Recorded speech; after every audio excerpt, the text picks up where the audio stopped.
Bueno, un placer ir a no sabes lo feliz que yo me siento. Me va a venir todo feliz también, porque no todos los días uno tiene como la oportunidad de sentarse y entrevistar a un mae que prácticamente nos abrió el camino a nosotros. Sin pensarlo, uno a veces solo tatúa o llega al estudio, pero no se imagina que en Chile hubo gente que la vio fea para que hoy en día nosotros podamos tatuar. Claro. Y que tengamos las facilidades. Entonces, preséntese usted, presente cuántos años tiene de tatuar, su experiencia y adelante. Bueno, Irán Cordero, en teoría soy el segundo del país, ¿verdad? El primero siempre, según lo que hemos hablado de toda la vida, fue Memo, ¿verdad? Guillermo Villalobos, ¿sabe quién es? Alfolibra, ¿verdad?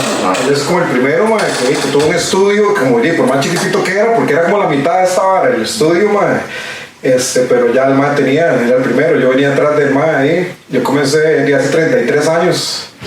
33 años. Sí, yo comencé en el 87 más o menos, que yo tenía 14 años, era un carajillo, skater. Entonces toda la influencia mía era por el skate, eso fue lo que me llamaba la atención. Siempre cuento había un skater que era como el malo, era skinhead, el andaba negro, y en mi jupa yo me recuerdo que el estaba forrado de tatuos, entonces era como mi vara carajillo, que yo decía, yo quiero ser como ese hijo de puta. Qué bueno, hace poquito lo vi, que era súper vacilón, porque estamos hablando de del 83, 84, por allá. Y ya ahora lo veo, lo que tenía un par de tatuos en los hombros del nada más, ni siquiera estaba borrado, pero uno como carajillo, claro. Y lo veía, y eso fue como la vara. Sí dibujaba, desde carajillo dibujé, desde que me acuerdo, tenía un lápiz en la mano y más bien me mandaban a participar por la escuela y horas de esas y yo odiaba, pero lo odiaba. Y el colegio tenía clases de arte nunca, así, era solo para mi ride. Los cuadernos tenían más dibujos que materia, pero sí, la vara comenzó con 14 años, aquí no había absolutamente nada, en cuanto a equipo, varas, nada, La primera máquina que tuve, que por ahí angulaban, ahorita lo puedo buscar, Bien, yo quiero ver, la hice yo, de hecho, comencé a mano, ¿verdad? Cuando comencé picando, que como tipo handbook, algo así, ¿y cómo lo hacía, desde aquel tiempo agarraba las agujillas, les hacía filo, yo mismo, no sé ni por qué, yo hacía veras que yo ahora me pregunto que por qué hacía eso, pero les hacía filito, y uno agarraba, por ejemplo, 3 agujas y las amarraba con hilo, las agrupaba, y esa vara usted lo mojaba como en la tinta, que era tinta china de Bazara, del Alemán, de por ahí. Sí, más bien, todo un montón. En estos días estábamos acordándonos y viendo tatuos así viejísimos y hasta lapicero me metí yo para probar qué servía y todo, carajillo, Qué bien, Pero entonces, tatué como 3 años, tal vez, cada día más, así, ya cada día tatuábamos compas y así, con las agujillas. Y lo que le pidieran, o sea, de todo, mandaba un librillo, andaba un librillo con unos garabatos míos ahí. Qué bien, ¿verdad? ¿Qué más, ya como a los 16 años fue que armé la primera máquina mía, que era armada así, hechiza, un motor rotativo, de una secadora de pelo. Que nos robamos de la peluquería de un tato compa, para descansar, le despicharon se la despicharon para armar la máquina de tatu. Yo desde carajillo era travieso con las herramientas, entonces nos fuimos a la peluquería, y desarmé toda la vara despichada, le quité la vara, lo volvimos a armar y lo volvimos a poner ahí guindando. Tiene el motor. Claro, no tenía un montón, ¿verdad, para descansar, Pobrecito, y seguro me imagino que cuando el mae llegó a activarla simplemente no sirvió y había un montón más porque era una peluquería grandota, pero con ese motor pude haber breteado como 5 años, yo creo, era buenísimo. Y todo el resto es que por ahí tiene que andar, ahorita la buscamos, pero era un lápiz mecánico, era como como el tubo, claro. Y las agujas las hacía con un alambre ahí, ¿no? Porque compraban las ferreterías, yo les hacía la punta yo mismo, todo. A los compas, me imagino que era. Llegó un punto, comencé tatuando compas. La gente me medio conocía a mí un poco por el skate, ¿verdad? Porque yo ya me patrocinaban y tenía un equipillo y la vara, entonces le daba duro el skate, por ahí conocía a mucha gente. Pero ya como a los 18 años, ya breteaba yo, hacía 10 tatuos diarios, digamos. En esa época, claro, y estamos hablando de cosas chiquitillas, una máquina hechiza, pero eran 10 tatuos diarios. Ya eran 10 personas pidiendo. Y yo breteaba en una choza en Guadalupe, metida ahí como por el Alto de Guadalupe. un apartamento y yo no sé cómo la gente llegaba, pero ahí nada más sonaba el timbre y la gente llegaba más que quiero hacer un tatú, no había rótulo, no había nada, man. O sea, yo tenía 18 años y breteaba con este compa que era el de la peluquería, el hijo del mae, que era mi compa. Ese mae dibuja montones, entonces en esa época el mae dibujaba las varas y yo iba breteando. Entonces cuando yo terminaba uno, ya el hombre tenía la gente dibujada en el otro tatú. Ya, lo estoy y yo me sentía ahí dele, mae. Entonces ahí estaba. Pero ahí comenzó la vara, mae, con esa rotativa y por ahí. Mae, y bueno, 506 inicia ya cuando usted dice, bueno, mae, yo ya Chile soy mae, jugador. Yo tenía 20 años, más o menos, en el 94. Y el vacilón es que, mae, Tony Morrell es el dueño de Panamá Tattoo, ¿verdad? De Panamá. Ese mae breteaba, él creció en DC, Washington, ¿verdad? Entonces el mae en 94 se baja a Panamá para abrir el shop, que era el shop más chuzo que había en la época en toda la, digamos, yo no sé Latinoamérica entera porque Brasil es muy bravo, tiene mucho más historia que nosotros, pero al menos de Centroamérica, era una estupidez, el flash más nuevo de la época, eran miles de dólares de flash, y para la época el shop era un chuzo, así, bajado todavía, el día de hoy sigue siendo Tony's. Pero entonces, este man llega a Pana, y la vara comienza a crecerle, el man ocupaba a alguien más, ¿verdad? Ya no podía solo, y entonces le hablaban de Irán en Costa Rica, pero no teníamos hoy internet. Yo tenía compas por el punk y el skate que habían viajado a Pana, entonces ya habían más de Pana que habían venido aquí, y ya tenían tatús míos, entonces por ahí el man vio. Entonces el mae el 1 de enero del 95, se viene aquí un scout del mae con 4 compas más, sin saber mi número, sin saber dónde vivo, sin saber nada, pero se viene a buscarme a Costa Rica, ¿no? Un año nuevo, era la hora, ¿no? Año nuevo, la escuchamos, pero como muy general. Sí. Y a mí me parecía, que era que esta hora, yo se la quiero preguntar a Irán porque me parecía que era mentira, la van a escuchar y me dejó impresionado. La verdad es que el Chile, los madres se vienen, como le digo, sin número de teléfono, sin contacto de nada, no conocían a nadie, y los maes de la jupa, los maes que eran un poco locos, super compas hasta el día de hoy, se van a la Plaza de la Cultura, weón. Dicen, tiene que pasar un mae con tatuajes. Y le preguntamos que si conocen a este mae. El primer hijo de puta que pasa está forrado por tatuos míos. Vampiro, forrado, ya para la época, ese hijo de puta tenía mucho más tatuos de la gente normal de la época. Porque estamos hablando del 95, weón. Y viene el hijo de puta caminando por la avenida central, el primero que ven los maes, y eso dicen ellos, ¿verdad? Dicen, el primer mae que pasó era ese mae, lleno de tatuos. Y lo llamamos y le preguntamos. Y a las 9 de la mañana me estaba llamando el hombre, porque eso fue tempranísimo en Chepe. En esa época, yo como tatuador solo tomaba agua y me acostaba tardísimo y me levantaba tardísimo. Entonces el hecho de que me llamara a las 9 de la mañana era prohibido, ¿sí? Cualquier persona que me conocía sabía que era una madreada, lo que se llevaban si me llamaban a esa hora. Pero el me llama y yo, ¿qué es? No sé qué. Que aquí está Tony en mi casa, lo está buscando. Y yo, ¿de qué me está hablando? O sea, yo ya sabía quién era Tony, obviamente, porque ya había tatuado compas míos y eran unas piezotas, ¿verdad? Comparado a lo que yo hacía en la época, ese mae ya estaba en otros niveles, Y me llama el mae, yo como Tony de Panamá lo está buscando, mae. Entonces yo no entendía nada, imagínense, como usted dice, yo no entendía nada, yo, ¿qué está hablando, mae? La verdad fue que entonces agarro un taxi, voy con el vampiro y están ese poco de camotes ahí, mae, ya nos conocimos y así fue el primer día, mae, le sumó 3 horas a los maes encontrarme básicamente, Increíble. Y terminé, y después de eso, Tony era como mi mentor, o sea, yo trabajaba con una máquina hechiza y hacía 1000 varas. De hecho, el man no podía creer cuando ya vino a Tiquicia y vio todos los tatuos que veía que eran hechos con una máquina hechiza y con una aguja, porque era una aguja la que usaba la máquina. El man decía, yo no puedo creer esto. Yo el primer día me acuerdo que así llegando nosotros ya nos vamos a Michosa todos, ¿verdad? Y a tomar guaro obviamente, así, y uno de los maes que era un tatu. A recibir el año, porque los maes estaban andando de la borrachera de Año Nuevo. Sí, pero entonces uno de los maes de una vez se sienta a hacerse un tatu y Tony me pide mi cama y dice, estoy hecho leña, voy a acostarme un rato, mientras usted termina esa vara. El mae decía, con una máquina hechiza y con una aguja se me va a durar 5 horas haciéndole un tribalcillo como así. Como a la hora que ya está listo, y no puedo creerlo, y el se viene y ve la vara y dice, ¿cómo puta hace esa vara con una aguja en 1 hora? Y ahí lo tribalcillo, ahí ya.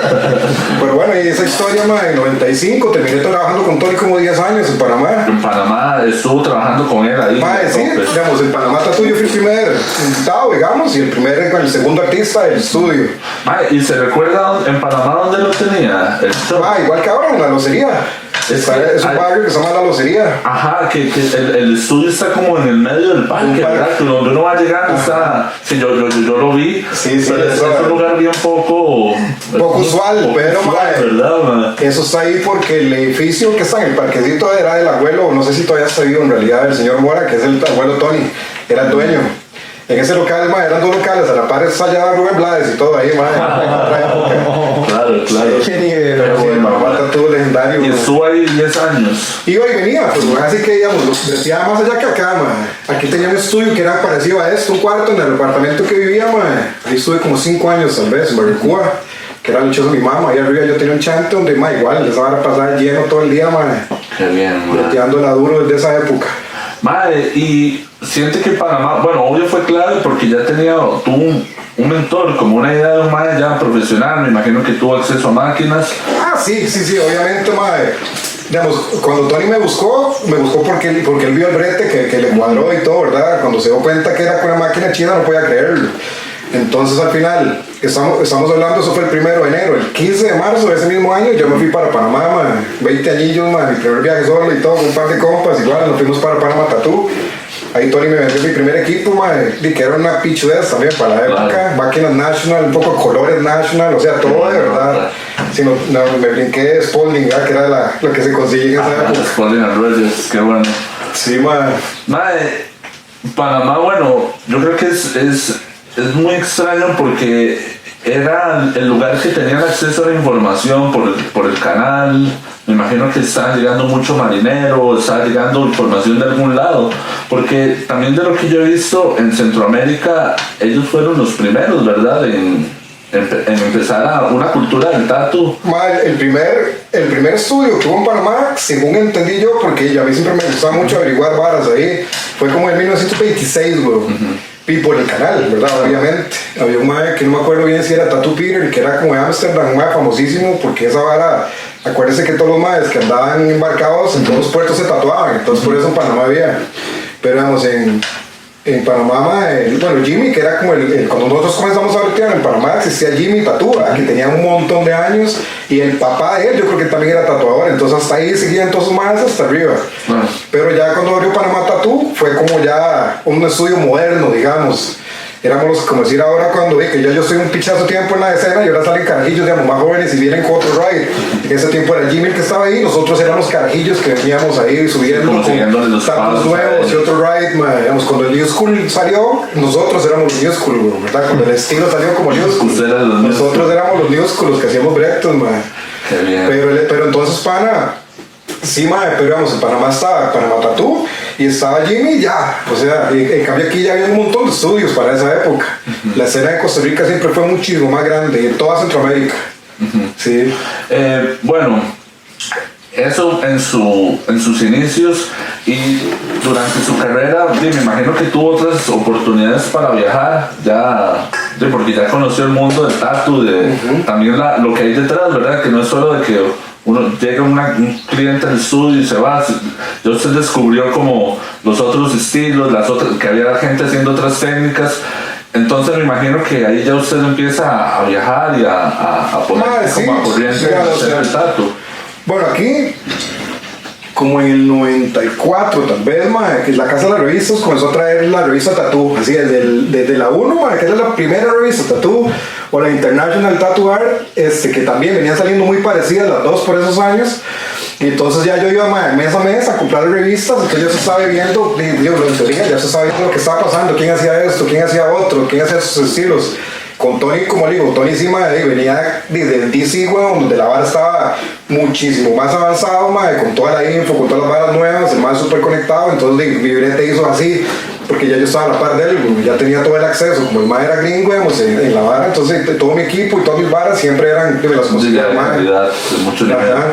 Sí, a mí me decía que el otro día que tuvimos un conversatorio loco ahí, que yo nunca ni siquiera pensé la vara, pero me decía, nosotros todos siempre andamos viendo qué era lo que usted andaba, que usted usaba para tratar de conseguirlo, porque aquí no sabía uno nada, estamos en Tiquicia con máquinas hechas leña y todo, que hasta me contó que la primera máquina que él mató buena, yo también se la negocié, yo ni me acordaba de eso. Sí. El padre me contó un montón de varas y yo toda la memoria pésima.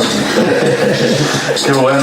Mae, bueno, eso en los inicios de su carrera, pero durante estos años, ¿en qué ha estado trabajando? Además, bueno, de que estuvo el estudio, como nos contaba, pero ¿a dónde ha viajado o en qué convenciones ha participado? Mae, yo fui el primer tico en ir a una convención, ¿verdad? Como alrededor del 99.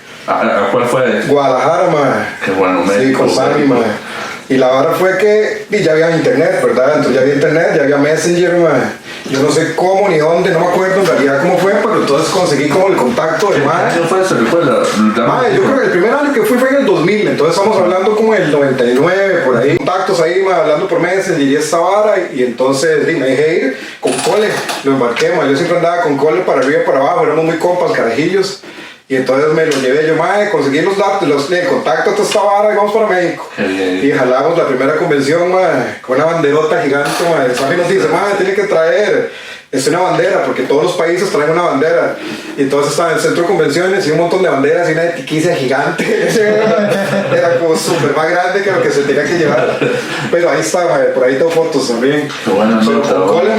Pero todos fuimos como los primeros en ir a una convención. Así, madre, ya de verdad que la convención de Guadalajara ahorita tiene como 25 años, 23, no sé existir. Si no me equivoco, es la más longeva de Latinoamérica, la de ¿Puede ser? Fácil. Sí, yo creo que sí, ya el año siguiente, madre, ya fue Kela, madre. Ya el año siguiente sí fue Kela, ya fue, bueno, Coqui, yo creo que andaba por ahí.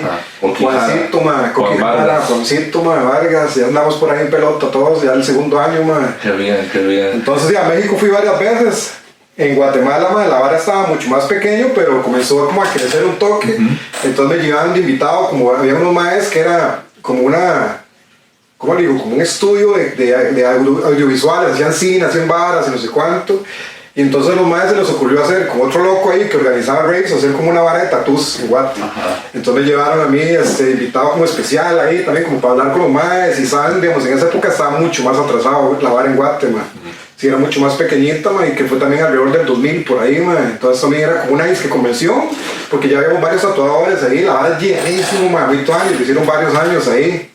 ¿Y más reciente ha podido viajar alguna? Ma, libre, en San Francisco y en Tampa como 15 años también, libre. Yo como digo, llevo 33 dándole, entonces demasiado. Ya después, cuando comenzó a retener en San Francisco y ya como casi que me centré ahí, ma, es la meca, digamos. San Francisco es de que uno quiere estar uno, y en una época que todavía era mucho más grande, ma, era de donde usted quería estar como tatuador, ma. Entonces sí, metí un montón de años ahí, hasta hace como un par de años en realidad. Bueno, yo le quería preguntar cómo fue la adquisición del material de referencia, pero me contaba ahora de las revistas. Pero entonces, ¿cómo fue el cambio de encontrarse ahora libros y varias series en Estados? Porque hay bibliografía seria, digamos. Spalding and Rogers tiene años de estar haciendo libros. Sí, por Tony tuve acceso desde el día 1, digamos, desde que llegué a Panama Tattoo, que fue en el 94. Y ya el mae venía con 1000 revistas, Tattoo Time, las de Ed Hardy, libros de tatuos, un montón de referencias. Entonces desde esa época ya tenía como acceso a la vara, gracias a él también por mucho. Y mi otra vara era que, digamos, una de mis mejores amigas de la época era de New York. Entonces yo tenía una cuenta en Spalding desde hace 1500 años, porque era difícil de comprar o en ese tiempo no, digamos, pero era de traerlo por correo, por ese tipo de varas, era imposible, había que mandarlo por correo normal. Ojalá que alguien se lo trajera, no era tan fácil, pero entonces yo por lo menos sí tenía acceso. Ya con ella, como ya me hablaba inglés súper bien y todo, entonces ya como escribíamos a un montón de compañías más y conseguimos más catálogos, entonces ya tenía, las agujas las compraba en New York también, que obviamente las hacíamos nosotros, entonces yo las mandaba a traer allá y todo, y era como por medio de allá. ¿Compraban las agujas para ustedes soldarlas? Sí, claro. Sí, no, toda la vida. No había la facilidad de ahora de comprarse una caja de agujas. No, para nada. También el proceso de la soldadura y todo. Uno hacía como una aguja por minuto, tiene una máquina, pero lo odiaba, yo creo que nadie, lo peor era lavar tubos, obviamente, pero hacer agujas, y por lo menos uno que como tatuador tiene agilidad con las manos, pero sí, las hacíamos ahí nosotros, todo, Ok, ahora bueno, el internet, el acceso a la información, sin duda alguna, ha hecho que el tatuaje pues crezca, ¿verdad? Lo que hablábamos ahora. ¿Cómo le ha ido a usted con ese cambio? De saber que ahora todo está en la red, de que lo puede ir a buscar, ¿no? A veces... Desde el día uno lo sé. Se siente... Desde el día uno, desde el día uno que tuve internet y cambió completamente todo. Por como dice usted, las referencias, las varas. Pero ya tenemos más de 20 años, ¿verdad? ¿Cuánto tiene la internet funcionando ya? Pero entonces sí, la vara cambió. Sí, yo creo que como bastante tiempo. Antes eran revistillas donde uno sacaba varas, libros de ilustraciones, lo que fuera, obviamente servía. Pero desde que el día uno que comenzó la internet y ya comenzó a usarla como herramienta también. Y me imagino que también eso pudo haber servido para usted como en su formación como tatuador, porque me imagino que cuando le piden cosas o algo de una revista usted tenía o que dibujar o calcar y hacer de todo.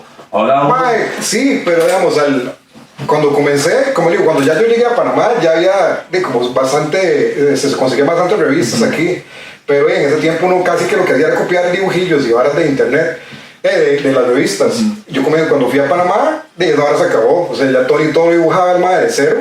Y yo dibujaba, la verdad es que no era vago, entonces era como, póngase a dibujar, o sea, ya no es nada como digo, esto que yo hacía con mi compa, que el dibujaba y yo breteaba y estábamos en ese ride. El día que yo comencé a bretear en Panamá se acabó esa vara y comencé yo a dibujarlo todo ya parejo y dejé de copiar varas también. Entonces tenía revistas de referencia para que la gente viera y tuviera ideas y todo, pero ya todos los diseños originales. Cuando usted vuelve de Panamá también, bueno, hay dos estados y todo, usted era la escena, usted se fue, entonces cuando vuelve ya me imagino que hay, como me dijo, hay otro poco de tatuadores haciendo cosas. ¿Qué se encuentra usted en ese momento? ¿Qué nivel vio y cómo cree que estaba el tatu costarricense en ese momento cuando usted ya vuelve? Muy pollo todavía. Sí, porque todos los más, la mayoría de los que estaban aquí habían comenzado solos también. Entonces, por ejemplo, en mi caso yo tuve la oportunidad de trabajar con este que sí brinqué tal vez años, ¿verdad? De aprendizaje, que era la diferencia de que usted le enseñen a hacer una vara o verlo como se hace a tratar usted solo y esa vara de tratar a ver qué sale, güey.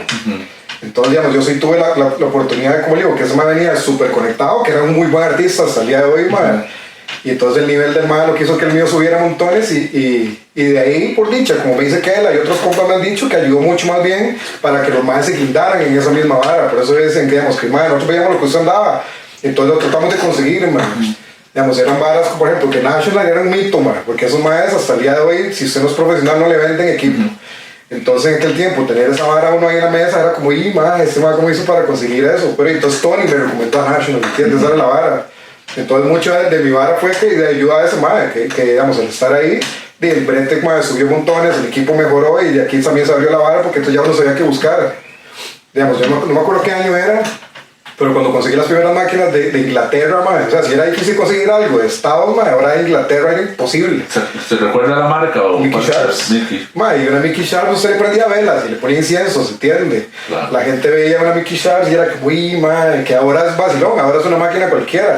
Te puede conseguir bastante fácil. Sí, y ahora cualquiera, Yo digo a la gente ahora, yo pasé de eso a llamar y que en media hora yo me vaya afuera en el portón, con lo que cupo. Con lo que necesite ya a minutos, ¿cierto? Pero sí, las primeras Mickey Sharps, y que por ahí en algún lado también andan los catálogos que ven primeros y todo, era un logro impresionante, ¿verdad? Para hacer Costa Rica, porque esa es la vara, que tras de eso el correo no ayudaba mucho, hasta el día de hoy.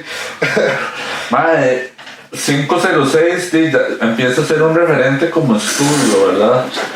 Todo lo que se hacía ahí o se hizo era la puerta para que mucha gente viera cómo se hacía un tatu o cómo se debía verse un tatu, ¿verdad? Entonces 506 me imagino que se convirtió en algún momento también en la meca de San José, ¿verdad? De donde la gente podía buscar un tatu.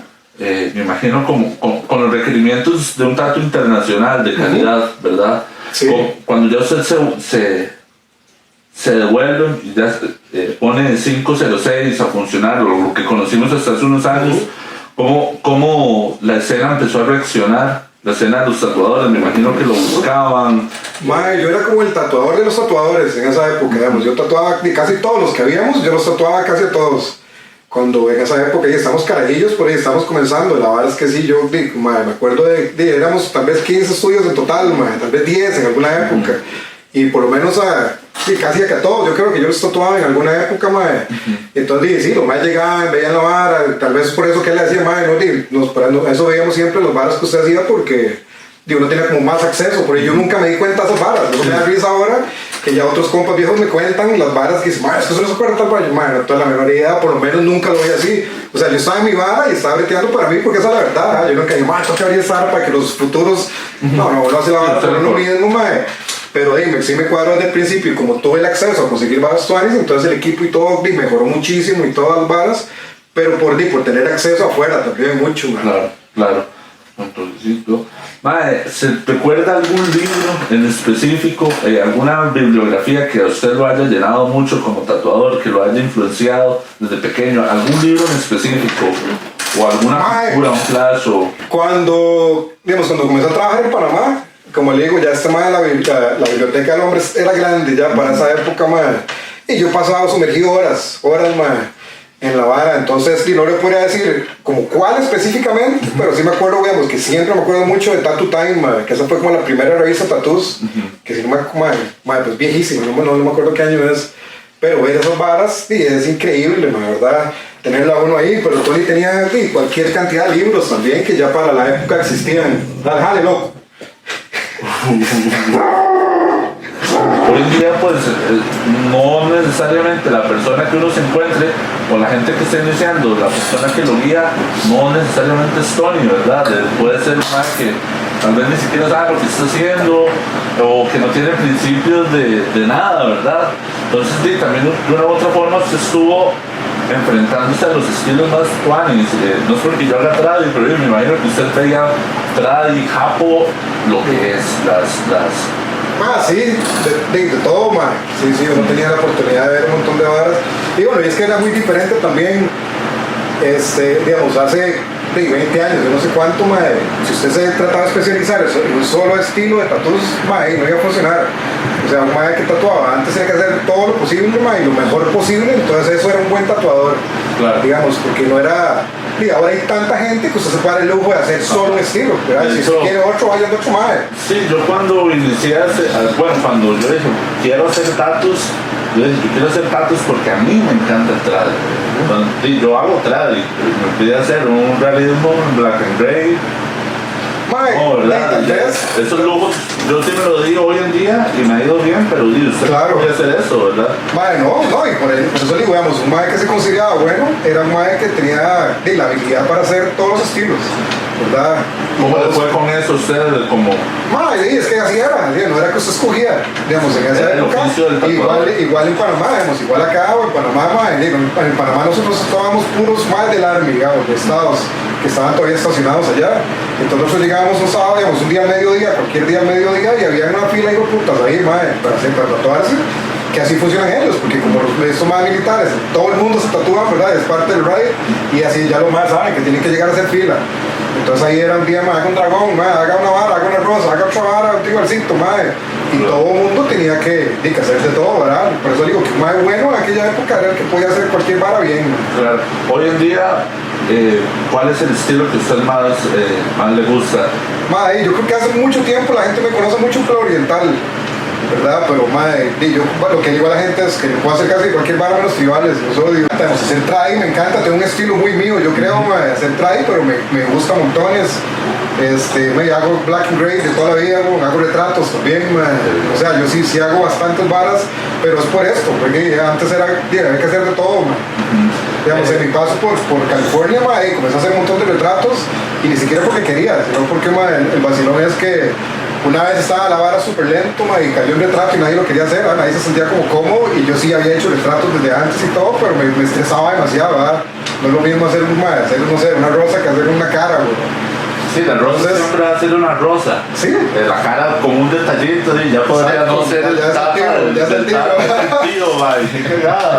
y entonces, a mí me lo tiramos, yo lo terminé, como nadie lo quería, digo, eran $500, yo iba a decir que no, ¿verdad? Es un retrato grande.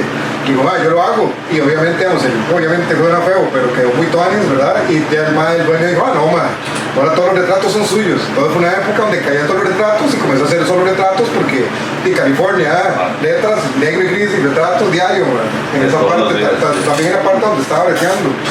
Pero entonces, mae, siempre quedó como esa vara es de poder hacer todos los estilos, mae. Y ojalá toajes, ¿verdad? Pero sí, lo que más breteo, que me cuadra mucho es oriental, mae. Obviamente ahí está, en esa época de su vida, usted está pues a tatuar lo que le pide al estudio, a satisfacer la necesidad del cliente. Y también usted se está enfrentando por otro lado a crecer como artista. ¿Usted en algún momento estaba formándose o trataba de llevar todo ese conocimiento a una línea suya, o solo cree que en ese momento veía el tatu como la visión de tratar de aprender de todo lo posible? Mucho, digamos, técnicamente, digamos, sí tratamos de hacer, digamos, de hacerlo muy bien, toda la parte técnica, buenas líneas, buen relleno, las sombras, hacerlas de cierta forma que quedara así. Entonces eso se puede aplicar a cualquier tatu hasta el día de hoy, ¿verdad? Si se lo hace bien, puede ser traje, puede ser oriental, que la línea tiene que quedar perfecta. Si va a rellenar y tiene que saturar, puede ser traje, puede ser oriental, tiene que quedar bien. Entonces lo que peleamos mucho era con hacer lo que fuera, pero bien. Claro. ¿Verdad? Sí cambiamos, vamos a ver, una hora que cambiamos mucho, tal vez en esa época era que todavía la gente se hacía varas súper chiquitillas, y no pensaban en qué iba a pasar después, ¿verdad? Que ya no se iban a ver, que se iban a pegar las líneas y todo eso. Entonces desde el principio de 506 sí fuimos como de alguna forma educando a la gente. Y de hecho me odiaba la mitad de la gente porque decían que solo se hacía lo que yo quería. Y digo, yo le estoy tratando de explicar que si usted hace esto, se va a joder con el tiempo, se va a ver horrible. Digamos, ya para cuando abrí 506 ya tenía como 10 años de experiencia, o sea, ya sabía cómo se veía un tatu de 10 años. Entonces, sí tratamos de cambiar mucho y yo creo que 506 se logró. O sea, ya la gente sabía que no iba a llegar a pedir cualquier vara ahí porque yo era el carepicha. Porque lo que decían era eso, es que este man solo quiere hacerlo. Y yo digo, no es que no es lo que yo quiera, es que es lo que va a quedar bien, ¿verdad? Sí, también usted sabía cómo librarse de problemas, porque también le hacía un brete a alguien que se le eso sí, digamos, como toda la vida lo he dicho, si usted hace una idiota tatuada, la gente no va a decir, qué idiota, ¿verdad? Va a decir, ¿quién le hizo eso, qué idiota irá, entonces hasta el día de hoy yo digo que no hagan muchas varas, pero porque van a joder el nombre de uno de alguna forma, digamos, y la gente digo, eso puede hacer lo que usted quiera, por más idiota que sea, y yo sé que hay 10 más que se lo van a hacer por 10 rojos, y usted les paga 10 rojos, pero yo no, porque entiende, es otro y es otra vara. Ya era un tatuador profesional, enfrentándose entonces al diario vivir del tatu. ¿Cómo le fue también? Este es un tema que a los tatuadores no les gusta hablar a muchos, o sea, a mí me cuesta un montón, es con el cobrar, porque usted ya venía de una escena gringa donde el tatu pues se cobra bastante bien. ¿Cómo lo recibió el público también a la hora de decir? Yo me acuerdo, lo que es cobrar 2 rojos y medio por un tatu, ¿verdad? De los primeros que hice. Me acuerdo cuando abrí 506 que el mínimo eran 5,000, en el 99. Sí, 99, Sí, 506 fue como una parte de mi vida increíble, que no le extraño nada al día de hoy, pero fue increíble. Pero en 506 nosotros abrimos, ya el día que logré abrir, primer día a la puerta, y a los 10 minutos estaba sentado, Pero la gente entendía, porque usted obviamente les cobraba, pues. No suena mucho, pero me imagino que en el tiempo usted le estaba cobrando ya como un estudio profesional. La gente era como, wow, yo vengo a pagar por un tatu de verdad. Mucha gente me imagino que era un tatu de verdad. Mucha gente se iba.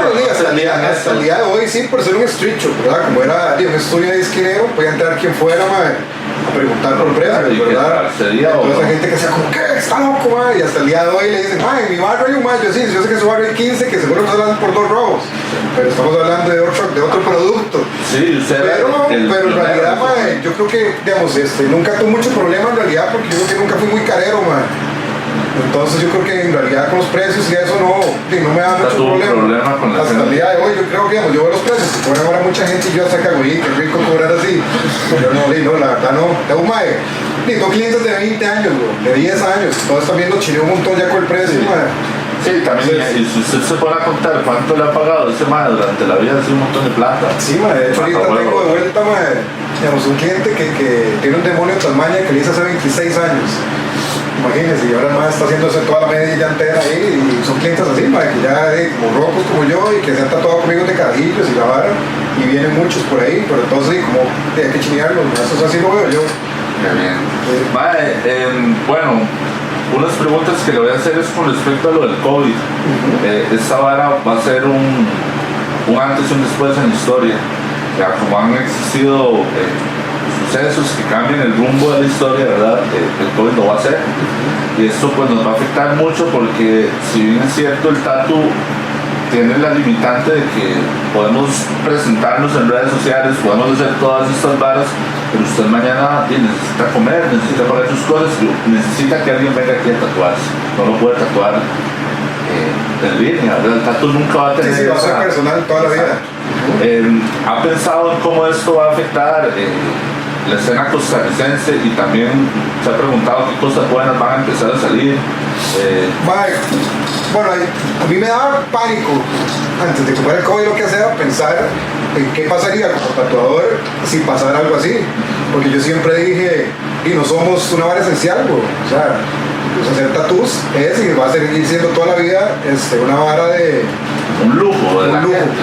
Sí. Un lujo. Pero entonces, ¿qué pasó? Comenzó el COVID, y la primera semana que nos encerraron, a mí me llamaban todo el día, gente que se quería tatuar, pues no hay noticias, o sea, no podemos ver, o sea, el primer día uno está todavía más asustado, y digo, está loco, güey, llámeme en unas semanas ahí a ver qué pasó con esta vara, yo ahorita no voy a ver a nadie, pero en alguna forma me relajó el saber de que aunque la vara estaba tremenda, y la gente se quería seguir tatuando. Y hasta el día de hoy, yo puedo decir que no he breteado muchos días por respeto y porque yo me he guardado, pero los clientes están para tatuarse. Entonces me hizo ver que hay gente que tiene harina por dicho para ellos, ¿verdad? Que se quieren seguir breteando, sé cómo estén las cosas. Y una hora que yo he dicho mucho, nosotros somos tatuadores. Digamos, yo tengo 33 años trabajando con agujas, con sangre, hay que saber medidas de contaminación cruzada, tenemos que saber todo lo que tenemos que saber, estamos certificados para eso. Entonces en realidad a mí no me ataco a ponerme una máscara con unos guantes que lo he hecho toda la vida, bro. O sea, eso es lo más normal, me ataco a la gente que anda en la calle, que se toca, que están en esta posición, están ahí. Pero para mí, ya viéndolo ahora, de que la gente se quiere ir tatuando, entonces me relajo un toque. Yo creo que, digamos, obviamente, va a ser el trabajo de la gente es la que habla. Yo estoy seguro que todos los tatuadores que tienen una clientela y tienen una vara van a seguir bien. Ojalá que para todos la vara siga tuanis. Pero en realidad, ya a esas alturas de lo que llevamos de la pandemia, yo creo que no me da tanto taco como los primeros días.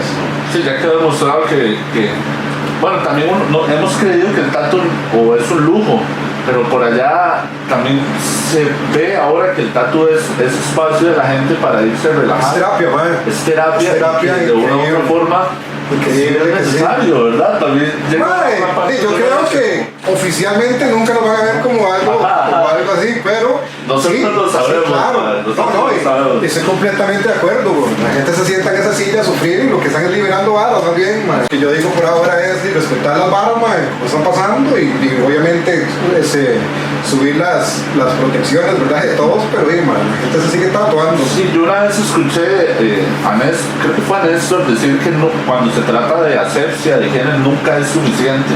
Sí. Y eso es tatuajes porque también pone a los tatuadores y a los más que lo están haciendo mal a que lo hagan bien, ojalá, ¿verdad? Sí. Y si no, la van a cagar y se van a quedar sin brete. Y a nosotros, pues a los que tratamos de hacerlo bien, y me incluyo, yo sí le quiero hacerlo bien, nos exige el Chile a duplicar, como dice usted. Sí, me parece bien, la verdad, porque eso sí cambia mucho, toda la percepción de todo en general, ¿verdad? Para el gobierno obviamente es una regla que no tiene que hacerlo, pero para cada uno como profesional también hay que hacerlo y ajustarse a lo que está pasando, nada más. No lo veo tan difícil tampoco, nosotros la forma como se trabaja en un estudio es agregarle un par de horas más, claro, yo lo veo, Totalmente. Sí. Bueno, yo sé que usted tiene muchos años, pero yo no lo veo así tan viejo, ni hablando como usted siente que está hablando como viejo, Pero usted tiene también una forma muy diferente de ver la escena a como la podría ver yo con los años que tengo de edad. ¿Cómo ve la escena ahorita costarricense a partir de todo esto? ¿Cree que hay representación de la gente que va saliendo? Le pregunto esto porque yo sé que el COVID va a hacer que la vara explote. O sea, el Chile va a cambiar la historia de la humanidad y esto va a hacer que los más buenos se hagan más buenos. O sea, que el Chile, la gente empieza a producir varas más de nivel y usted está ahí produciendo cosas a la vanguardia, pese a que tiene muchos años, pero también se ha puesto a pensar cómo proyectar usted o cómo va a proyectar su trabajo o si va a utilizar el COVID para enrumbar su trabajo de alguna manera diferente. ¿Me explico? Mae, como que yo crea que por el COVID me cambia algo, no tanto, para mí no. Yo tengo una vara que he pensado toda la vida, mae, que yo dije, mae, cuando ya yo no matice, tatuar, mae, me busco chorete. Entonces, como crecimiento personal toda la vida, desde que comencé, mae, me ha cuadrado estar en la vara, leyendo que... Tal vez la pregunta, como para que quede más clara, va enfocada en que eso va a cambiar la forma de pensar de la gente, la forma en que van a hacer arte, porque la forma en que se inspire, va a haber gente que está encerrada, va a ser gente que está estresada, su resultado va a estar determinado por lo que estamos viviendo ahorita, y eso va a cambiar la forma en la que las va a cosas mejorar, podría empeorar o podría mejorar, porque mucha gente va a estar influenciada por las noticias, por el hecho de que no pueden salir, de que están gente estresados o otros. Pero se dice como el resultado de su arte basado en lo que está viviendo. Exacto. Madre, sí, definitivamente hay gente deprimida durísimo, madre, y otra gente encerrada, gacho. O motivados. Y el escape es dibujar, en el caso de nosotros. Y como usted dice, madre, se están viendo varas increíbles en todo lado, la gente que está aprovechando el espacio, por dicho. Yo soy uno que yo, como para pintar y dibujar, soy el más vago, man. O sea, yo le digo a usted lo que toque trabajar.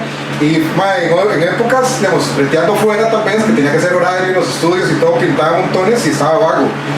Pero madre, digamos, ahora cuando comencé esta vara también, me tiré mis cuadritos, hice mis varas, me puse ahí para matar el tiempo, porque yo creo que para nosotros pasar de estar todos los días tatuando, madre, que uno se mete en la vara, no tener nada que hacer es terrible, man. Yo tengo la ventaja por lo menos de que quedé encerrado, pero y aquí, usted vive ahí afuera, madre, por lo menos de todo el Zacatico, toda la vara, todo el espacio, todo ahí, donde me ayuda un montón a no volverme loco, aunque ya ahorita para esta altura ya estoy, madre, que ya cada vez que tiro que se me voy a dar una vuelta al carro, madre, yo se lo pongo. Va a ver el carro, comprarse una caja de chips.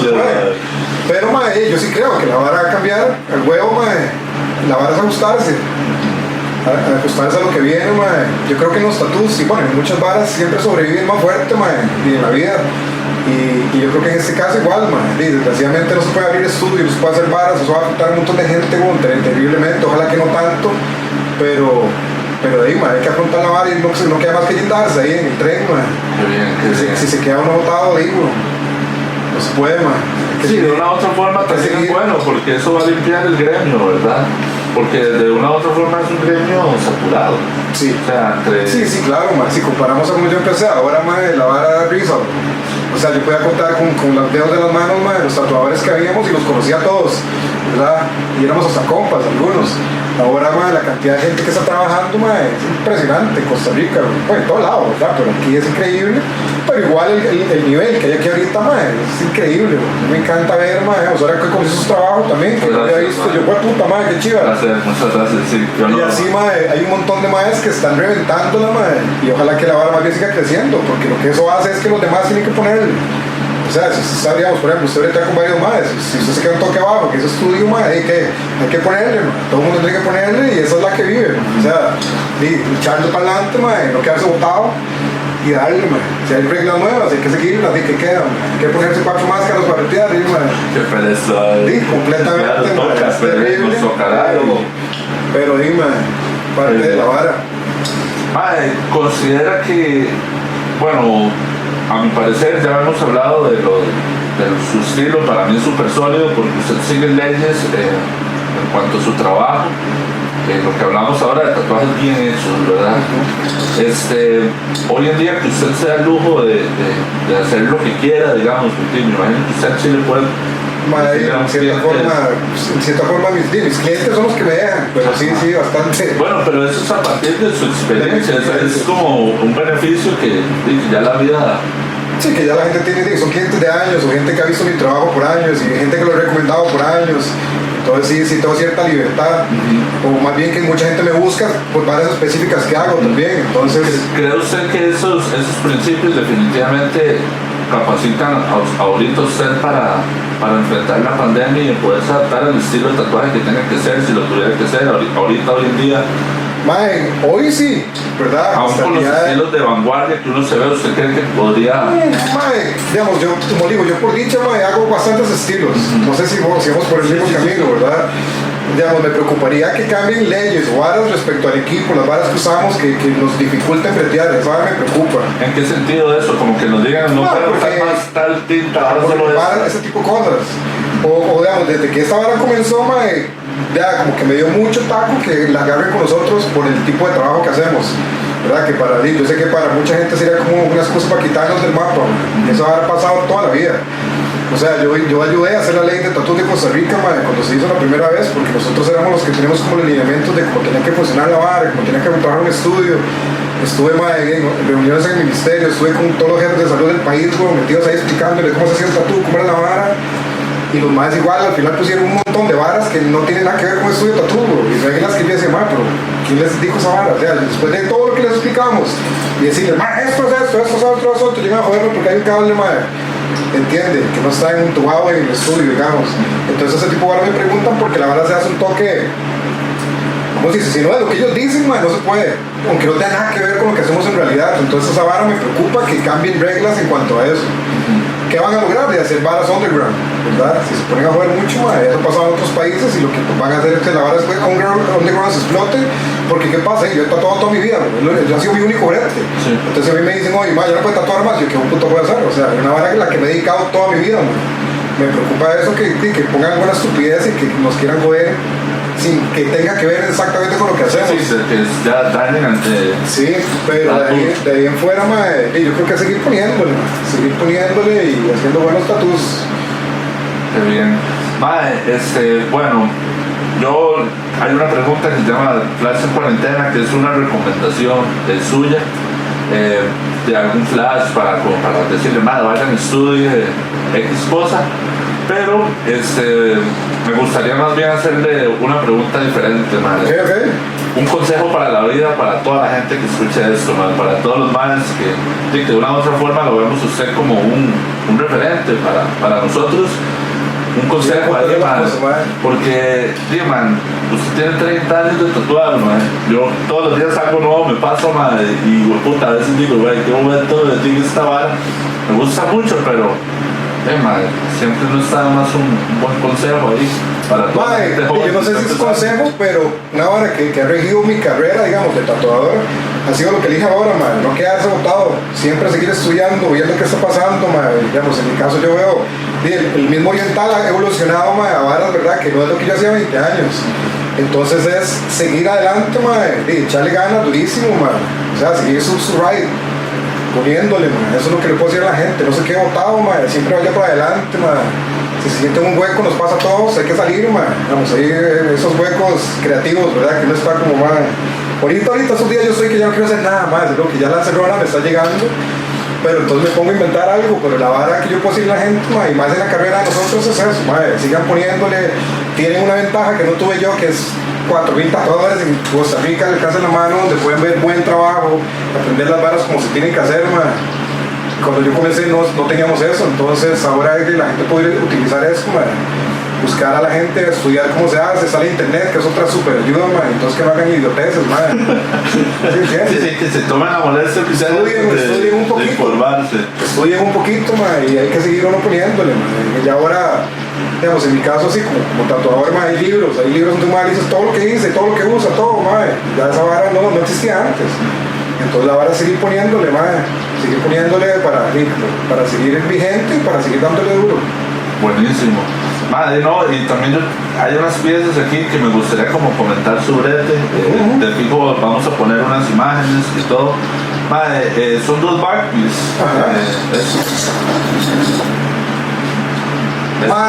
Son bastante viejos, de los dos. A mí lo que me gustaron es por el tamaño, porque en realidad no cualquiera está capacitado para enfrentarse a una espada o hacer un bolso completo. Por ejemplo, sí, bueno, esos más, esta, Pablo, mae, fue como, es bastante vieja. El Hane. Y aún así, aunque ese grupo tan gigantesco, solo tomó 8 sesiones esa yo trabajo sesiones de 2 horas, Sesiones de 2 horas. 4 horas máximo. Bueno, si usted no me va a hacer a mí maratones de esas de 10 horas, 5 horas.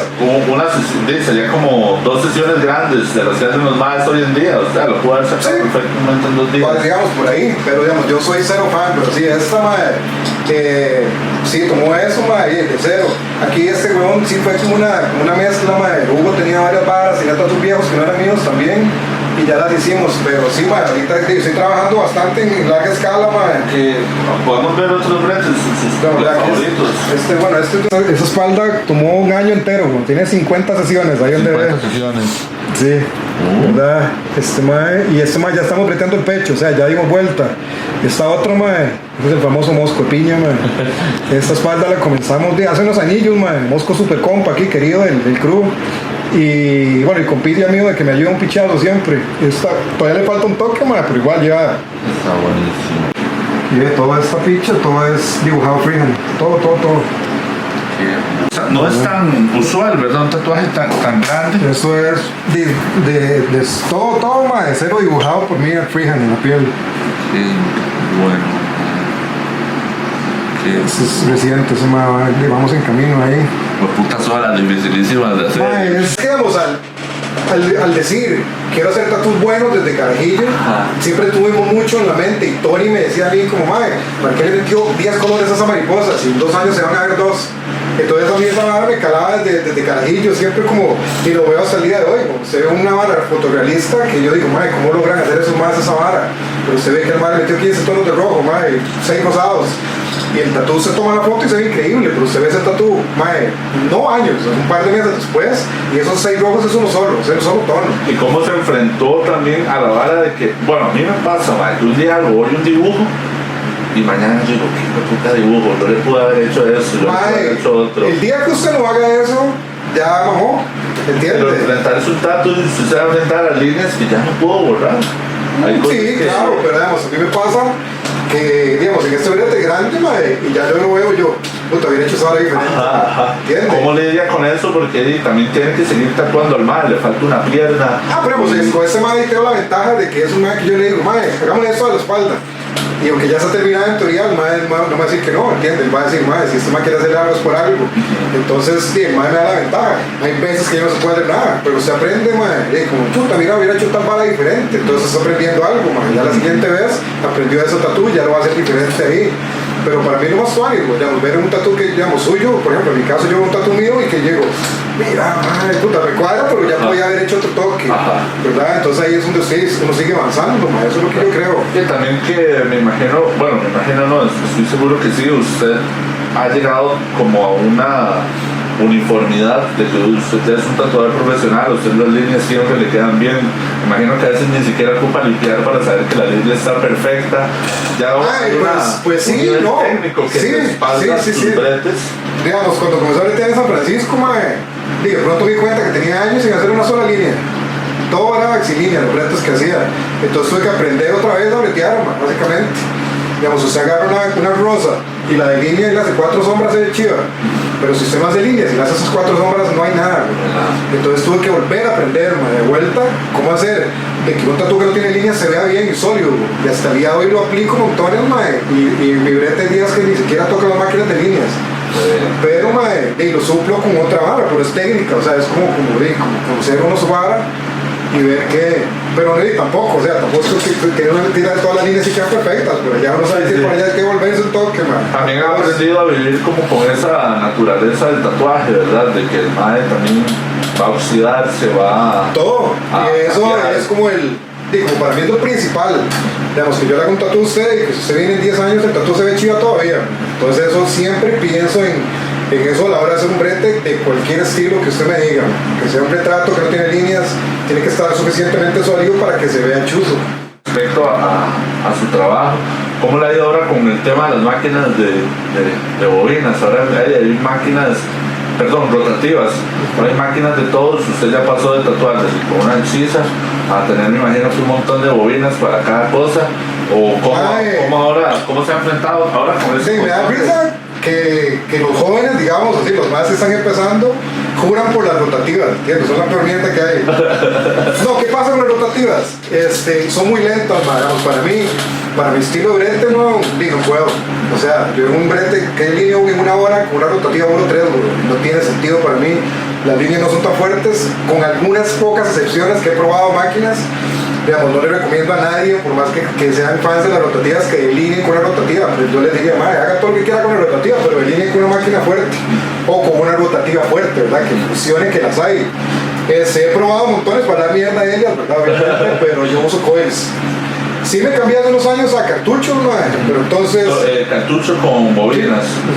Pero entonces cambié los settings de todas mis máquinas y las bajé completamente, la vara para que no despicharan los cartuchos y los pude usar por años, tranquilo, sin problema.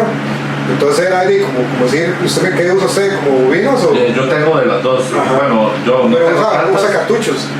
Cartuchos solo con la rotativa y barra para las líneas. Perfecto. Yo tengo Sí, las líneas que yo vi en su trabajo, no creo que las hubiera hecho con una rotativa. Las pequeñitas a veces. Sí, porque ya es una trenza solamente con lo que quiera.